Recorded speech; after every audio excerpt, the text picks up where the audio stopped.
మన తల్లిదండ్రులు కానీ మళ్ళీ ఆనందంగా ఉండాలంటే మనలో ఉద్యమం చేయక తప్పదు. ఆ ఉద్యమానికే మీరంతా కూడా నాంది పలకాల్సిన అవసరం ఉన్నది.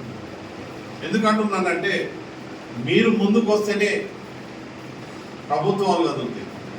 ప్రభుత్వాలు కదిలినప్పుడు మంచి పాలన చేసే వ్యక్తులకు నువ్వు ఎన్నుకుంటావు. ఆ దిశగా మనం ప్రయత్నం చేయాలి. కాబట్టి రాబోయే కాలంలో మనమంతా కూడా టీఆర్ఎస్ పార్టీకి పట్టం కలగాల్సిన అవసరం ఉన్నది. అది మీ చేతుల్లోనే ఉన్నది. ఎందుకంటే విద్యార్థులు చదువుకున్న వాళ్ళు మీరంతా కూడా ప్రజలను మోటివేట్ చేసే అవసరం మీలో ఉంటుంది. కాబట్టి మీకు ఆ శక్తి ఉంది. కాబట్టి ఏది మంచి ఏది చెడు అని తెలుసు. కాబట్టి మీరంతా కూడా ముందుకు రావాలని కోరుకుంటున్నాను.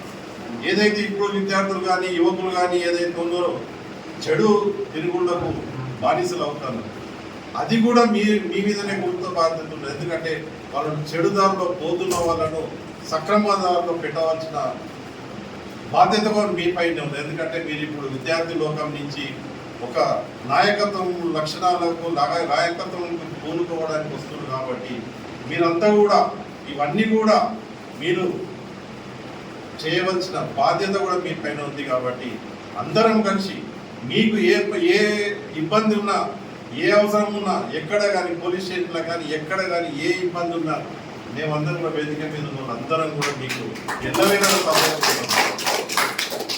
24 గంటలు మీకు అందుబాటులో ఉండే నాయకత్వం ఉన్నది.